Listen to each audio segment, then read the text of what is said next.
I would be happy to open it up to questions if you think that's best. Professor Dugan. Professor Dugan? Yes, okay, great. So Ms. Camilla is from Venezuela. She is, as with many other participants, she is a reporter, a influencer on social media, commenting very much on geopolitics and international affairs. So here you go, Ms. Camilla. Thank you for hosting this, and thank you to the professors for responding to our questions. Just a correction, I'm not from Venezuela, but I worked for many years at Telesur based in Caracas, Venezuela, but I am Latin American, and so I'm going to tie that into my question. So the US and other NATO governments have tried to rally support for their wars in Latin America and the Caribbean.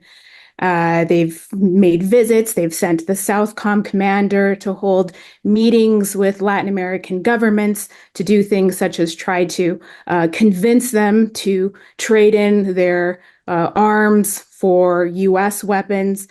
So, they're also trying to get them involved in supporting Israel's projects of war over there in that region. In particular, perhaps you can, either or both of you, I would love if you could comment on the role of Latin American governments in these different conflicts. In particular, perhaps comment on the role of the friends of the incoming US President Donald Trump, friends like Javier Milei, the president of Argentina, Nayib Bukele, who's a very good friend of the Republicans in the US.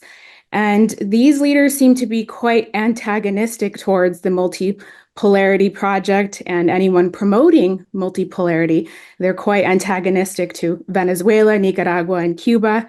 And so perhaps you can just touch on the role of Latin America. I'll say a few words about it. I don't think Latin America matters that much in the Ukraine conflict or in the Middle East. There's no question that when you talk about world opinion, that matters. And the United States cares greatly about what world opinion says regarding Ukraine. The United States wants as many countries as possible to be pro-Ukraine, pro-Western, and anti-Russian. And in the Middle East, the United States wants all sorts of countries around the world to support Israel unconditionally, the way the United States supports Israel. So in terms of world opinion, we care about Latin America. But the fact is that the United States does not have a lot of influence in terms of how Latin American leaders and Latin American publics think about these conflicts. So we have this situation where in the West, there is support, widespread support for America's position in Ukraine and for America's position in the Middle East. But outside the West, that's not true. And when you talk about outside the West, you're talking about Latin America. You're talking about Central and South America. And the United States has not been successful in getting much support from Latin America in Ukraine or in the Middle East.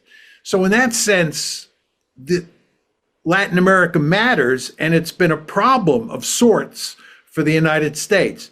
But if you look at sort of power politics, if you look at the nitty-gritty of what's going on in places like Ukraine and places like the Middle East, Latin America just does not matter very much, because Latin American countries, to be perfectly frank, don't have a lot of power to throw around on the world stage.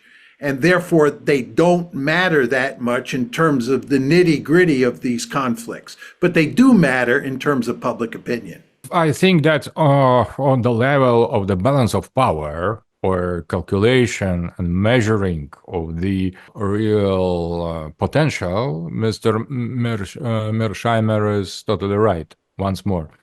So I don't think in the reality that Latin America matters in the Middle East or Ukrainian conflicts, but I think that Latin America matters in the terms of multipolarity. And I think that there is the clear conflict between two world vision, trying to save unipolar moment, to prolong it, to keep it still alive.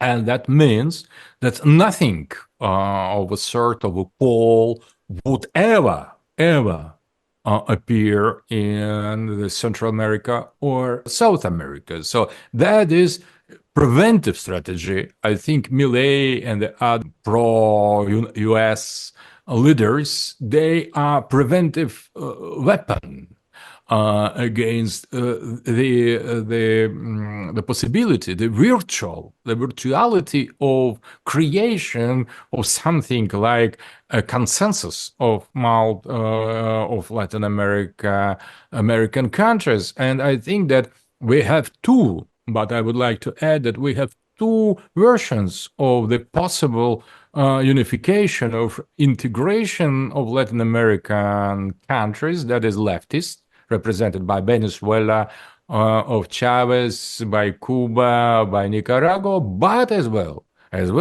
we have the very interesting conservative version of Juan Perón, Getúlio Vargas in Brazil. So we could aspire, or we could hope that once there will be moment of Latin America, Latin America becoming the independent pole. But in order to get there, you need to overcome many local contradictions of post-colonial nature.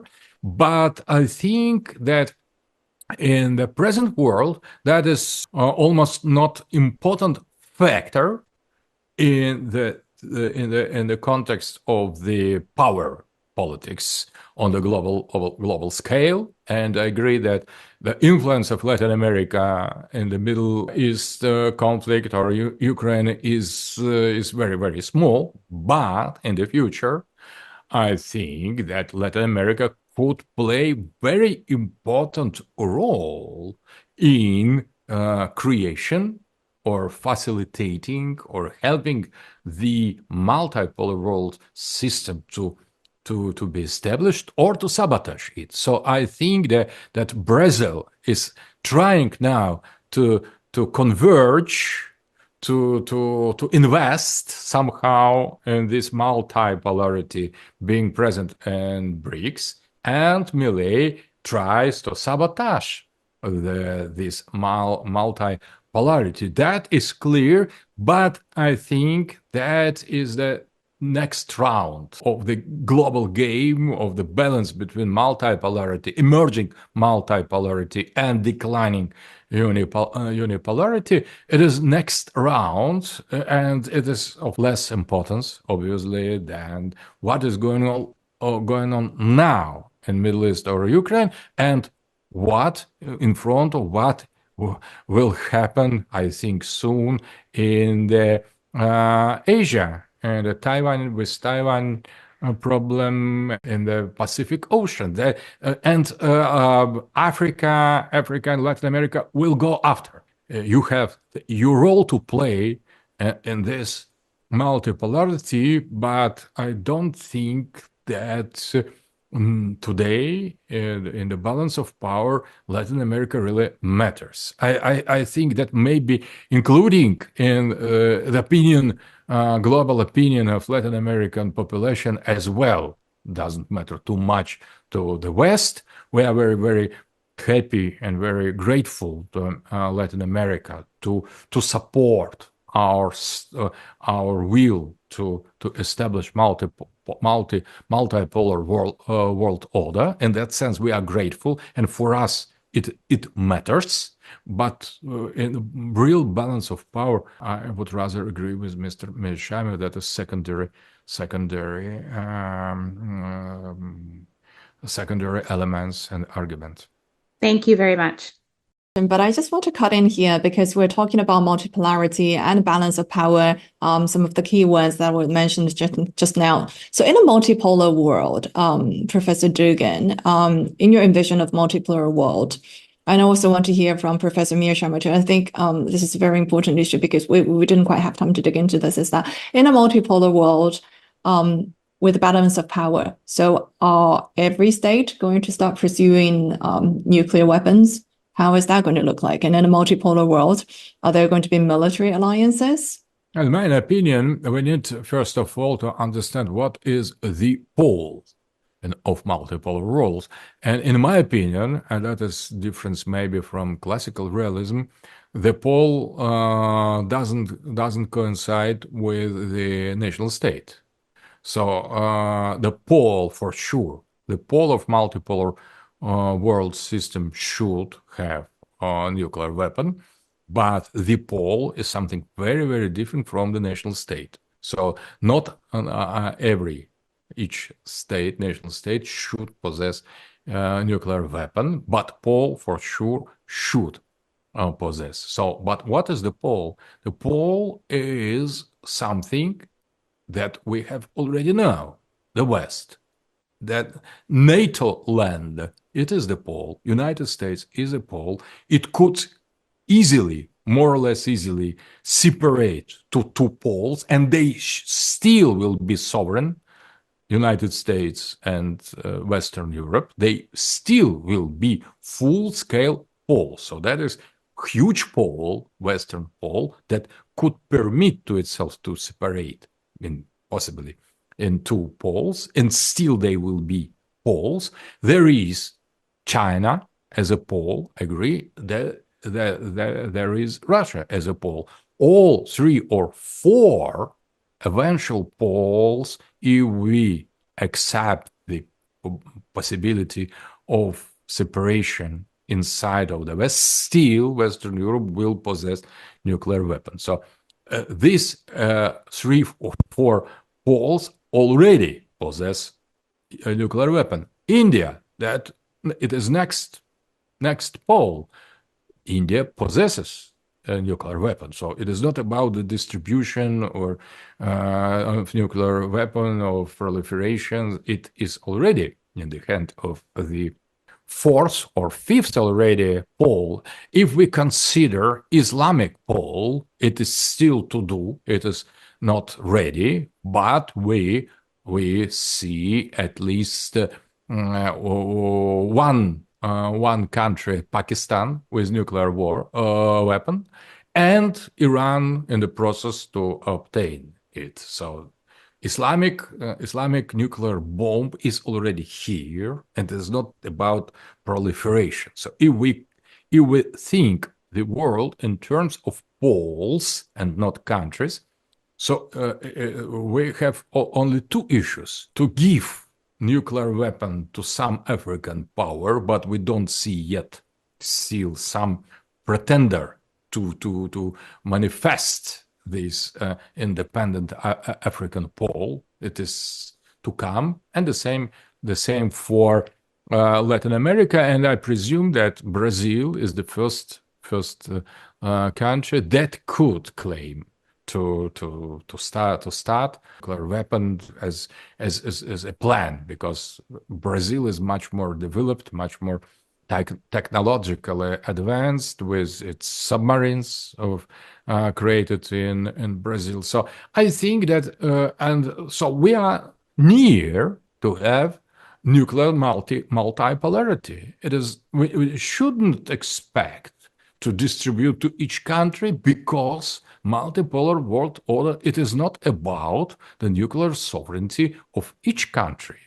It is about something different. And that I think that it is still very undeveloped branch of international relations theory of multipolar world, because the West denies and still is very stubborn in denial of these accepting of multipolar world as the reality. So that is undesired or something rejected reality. That is something the Western strategical thought tries to damp, to discard, to deny the reality of multipolarity, and that is why it is absolutely ideological, unrealistic, and that I think that that is the reason why they don't hear such brilliant mind as Mr. Mearsheimer enough. For sure, they consider Mr. Mearsheimer as one of the most important strategical thinkers, but still, I think the global West still continues to think in different terms. They consider multipolarity as insult, as something as scandalous, and not as reality. And if they would accept that as status quo, the state of things, they would explore more what is the pole, and the problem of the proliferation of nuclear weapon would be put in a much more realistic context. I see.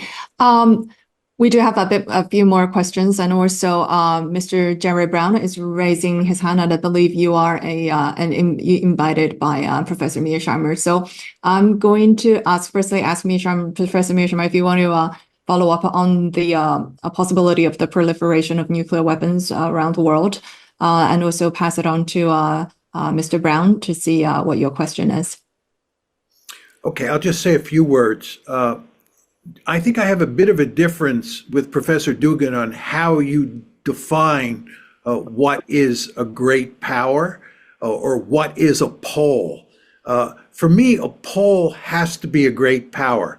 So I would not describe the West as a pole or Islamic society as a pole. This is a definitional issue for sure, but I do have a somewhat narrower definition. So when I think about a multipolar world, what are the poles?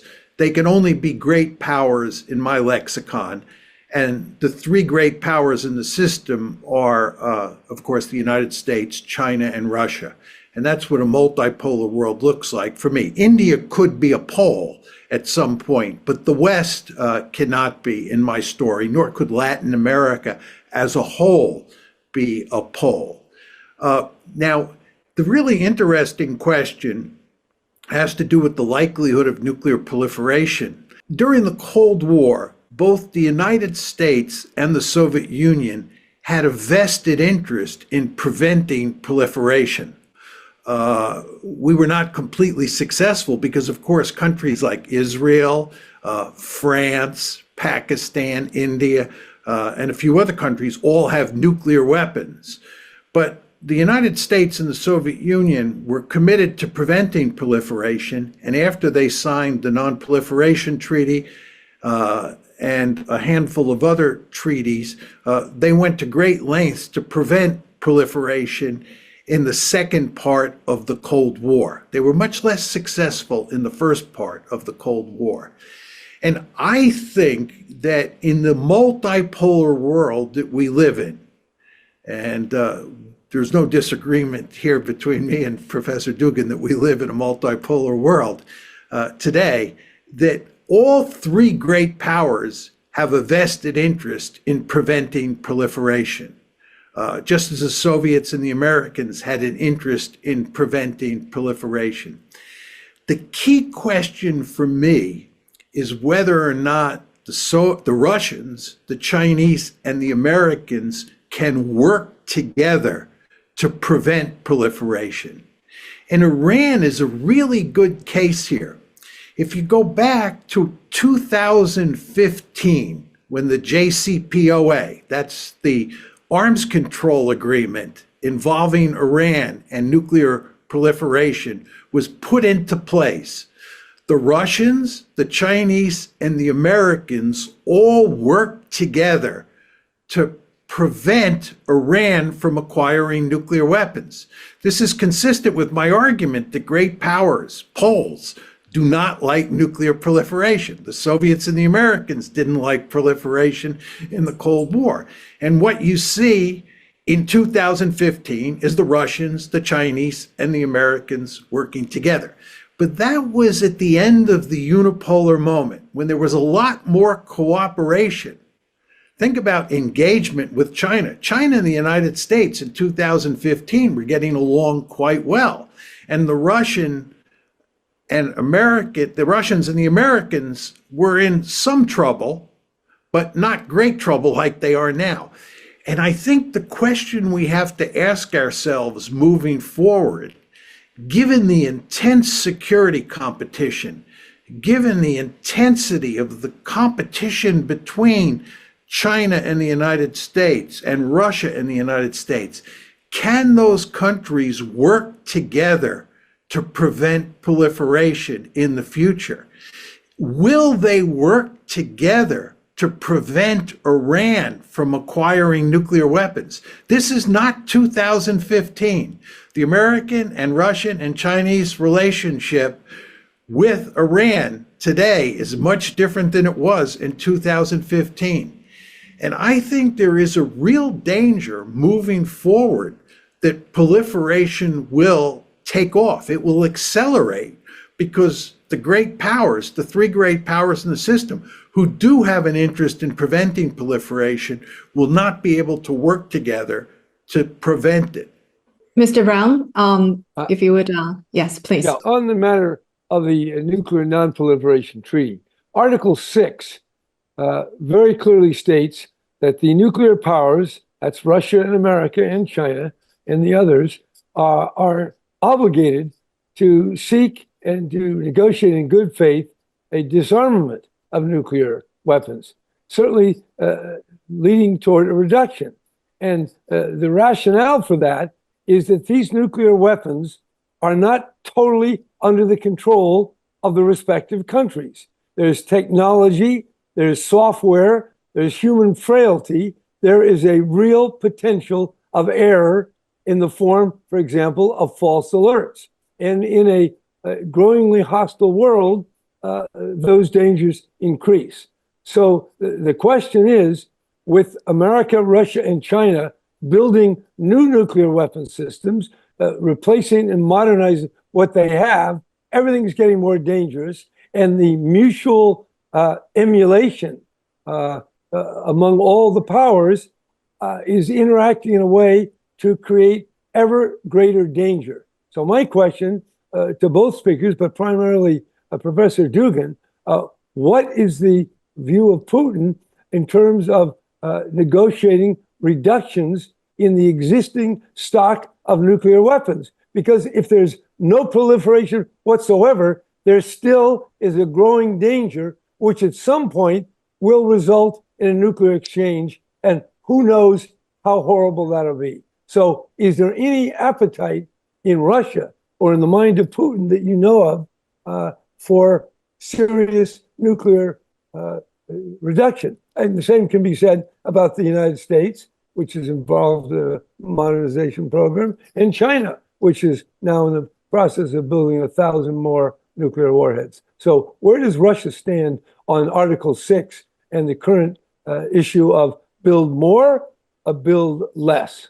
That is not my preferred domain. So as long as I understand the situation, Russia fears today not precisely the threat or menace of the proliferation, but the behavior of United States of America. So Russia now is confronting with the possible nuclear conflict with the West. So in that sense, the danger of proliferation, for example, to give the nuclear weapon to Iran or to facilitate the studies and development of nuclear weapon in North Korea, is in the eyes of Russia now is much less the threat than the threat of direct confrontation with the West on the nuclear level, or the threat of receiving of the nuclear weapon from the West, from NATO to Ukraine. So all the rest is a secondary.